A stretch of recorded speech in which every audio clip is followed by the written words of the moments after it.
윤석열 대통령에 대한 헌법재판소의 탄핵 심판 선고가 이번 주에도 이루어지지 않으면서 전국이 그야말로 폭풍전야의 분위기 속에 긴장감이 흐르고 있습니다. 지난주 김동연 경기지사와 이준석 개혁신당 의원에 이어 오늘은 여권 잠룡으로 꼽히는 유승민 전 국민의힘 의원 모시고 현재 전국에 대한 얘기 들어보겠습니다. 어서 오십시오. 네, 안녕하십니까. 네. 아무리 늦어도 이번 주 금요일에는 탄핵 선고가 이루어질 것이다 이런 예상이 지배적이었는데 더 늦어지고 있습니다. 왜 그럴까요? 윤석열 대통령이 주장하는 부분들이 있고 또 헌법재판소에서 당초에 탄핵의 사유로 꼽았던 비상계엄부터 시작해서 군과 경찰을 동원한 여러 가지 쟁점들에 대해서 재판관들의 의견이 이게 아직 완전히 일치가 되지 않고 있어서 합의를 해나가는 과정이 상당히 진통을 겪고 있는 거 아니냐, 저는 뭐 그렇게 느끼고 있습니다. 한가는 말이죠. 헌법재판소가 이재명 대표의 선고를 지켜본 다음에 그 다음 주인 4월 초쯤에 탄핵 선고를 하지 않겠느냐는 말이 또 많이 흘러나오고 있습니다. 저희 국민의힘 입장에서나 보수 유권자 입장에서는 이재명 대표도 지금 5개나 재판을 받고 있고 그중에 2심이 선거법 위반 사건이 다음 주에 바로 있지 않느냐. 네. 그러니까 그 결과를 보고 2심까지 유죄 판결이 나면 확정 판결은 아니지만 그래도 상당히 이재명 대표의 그 범죄 혐의에 대해서 뭔가 법원의 판단이 나온 거니까. 네. 그러니까 윤석열 대통령 탄핵 심판은 그 다음에 아니면 비슷하게나 이렇게 해도 되는데 왜 서두르냐, 이런 의견들이 보수층에서 많았습니다. 네. 저는 헌법재판소가 그런 부분도 감안하는 거냐 싶고요. 그런데 윤 대통령은 석방된 이후에 관련된 승복의 메시지가 아직도 나오지 않고 있고 이재명 대표도 별다른 얘기를 하지 않고 있습니다. 두 분 다 어떻게 보면 자기 지지자들한테 뭔가 이 불복을 암시하는 듯한 그런 식의 지금 모습을 보이니까 저는 이거는 정말 나라의 어떤 혼란 이런 걸 걱정하는 차원에서는 굉장히 좀 위험한 상태다. 이 이후에 우리 8년 전에 겪었던 그런 불상사보다 더 극심한 불상사를 겪으면 그게 얼마나 나라 입장에서는 안 좋은 일입니까? 그래서 너무 좀 안타깝습니다. 이제 다음 주 예. 26일에 이재명 대표의 2심 판결이 나옵니다. 예. 그래서 만약에 유죄를 다시 받아서 상황이 굉장히 곤란하게 됐지만 이재명 대표는 그럼에도 불구하고 출마를 강행한다. 이런다면은 그건 안 될 일이라고 말씀하시잖아요. 예. 어떻습니까? 이재명 대표가 지금 5개 재판에 수많은 범죄 혐의를 받고 있고 그중에 제일 가벼운 게 다음 주 26일 날 이제 2심 판결이 나옵니다. 근데 그 2심 판결에서 피선거권이 박탈되는 그런 판결이 나왔다 칩시다. 예. 그러면 역대 대한민국 역사상 이렇게 범죄 혐의가 많은 그런 사람이 재판 중에 나와가지고 이렇게 대선을 치르겠다고 이게 말이 되느냐. 민주당 쪽에서는 예. 말이죠. 이재명 대표의 혐의들이 다 검찰 발로 포장돼서 이렇게 기소되고 재판이 이루어지고 있다. 억울하다고 생각하는 측면도 있습니다. 민주당은. 그걸 어떻게 보십니까?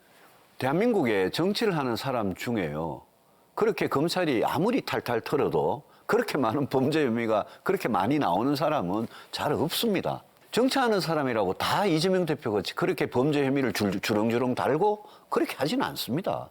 그래서 그 부분에 대해서는 검찰 수사 때문에 없던 거를 소설을 만들어가지고 억울하게 누명을 썼다라는 부분은 저는 많은 사건에 있어서는 납득할 수가 없습니다.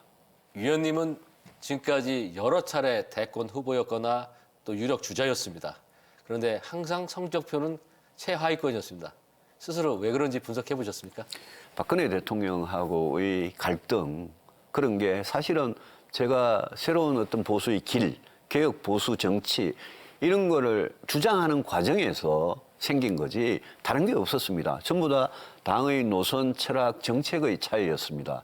그런 가운데 이제 갈등이 빚어지고, 그런 갈등이 빚어지니까 제가 지금 제일 약한 게 이 보수층의 지지입니다. 우리 당원분들 또 국민의힘 지지자분들, 여기에서 지지가 제일 약하고, 저희 오히려 강점은, 저희 파괴력은 중도에 있는 유권자들께서 만약 제가 이재명 대표가 후보가 돼서 제가 이재명과 붙는다 이러면 저는 중도에서는 파괴력이 있고 확장력이 있다고 생각을 합니다. 보수 진영에서 사람을 선택하고 후보로 내세울 때는 그 사람에 대한 댐댐이 보수주의로서 가장 어울리는 사람이냐 이런 선택을 하고 있는데 배신자 프레임은 절대 안 된다. 지금까지 그 벽을 뚫을 수가 없었어요.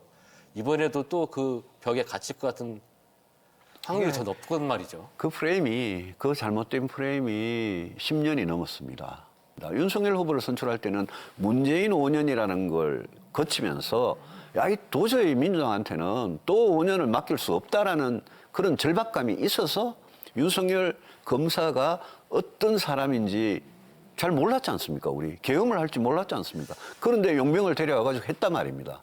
그건 저는 이번 선거도 그냥 우리가 쉽게 이길 수 있는 선거 같으면 아마 제 같은 사람 찾지 않을지 모르겠습니다. 근데 이번 선거 기울어진 운동장에서 우리가 어떤 후보를 내세워도 이길 가능성이 상당히 낮은 그런 선거가 되어가고 있다고 봐야 되는 거거든요. 그러면 우리 지지층에서 진짜 그런 승리에 대한 절박성, 정권에 대한 권력에 대한 의지 이런 게 있다면 저는 가능하다고 생각합니다. 사실 국민의힘에 들어가서 예. 경선을 치를 거잖아요. 거기서 그렇습니다. 돼야 대권 후보가 되는 건데 예. 근데 워낙 사람이 없고 단기 필마고 그래서 경선을 치러낼 수 있겠느냐. 조직이 없으니까. 아유, 아닙니다. 제가 10년 동안요, 제가 당에서 이렇게 고생을 하다 보니까 네. 저와 뜻을 같이 하던 그런 개혁적이고 아주 유능한 인재들이 지난 한 3번의 총선에서 공천 학살도 많이 당하고 그랬던 건 사실입니다. 근데 그분들이 여전히 저와 이 개혁 보수의 뜻을 같이 하고 있고 여전히 저를 도와주고 있고 결국 그 세와 조직이라는 거는 그거는 본선에 가면 그거는 어차피 보수는 저는 결집할 거라고 봅니다. 본선에 가면 결국 문제는 중도에서 이길 거냐 말 거냐. 우리가 중도에서 지금 탄핵에 대한 찬성 여론 또 정권 교체에 대한 여론 이런 게 중도에서 굉장히 높거든요. 그런 중도 유권자들을 상대로 어떻게 설득을 해낼 거냐. 그 유일한 카드는 어떤 후보를 낼 거냐밖에 없다고 저는 생각합니다. 그런 점에서 저는 저의 어떤 경쟁력, 제가 이길 수 있다라는 그런 부분을 우리 당원들, 지지자들한테 호소를 열심히 해야죠. 오늘은 여권의 유력 정치인인 유승민 의원과 말씀을 좀 나눠봤습니다. 오늘 나와주셔서 고맙습니다. 예, 감사합니다.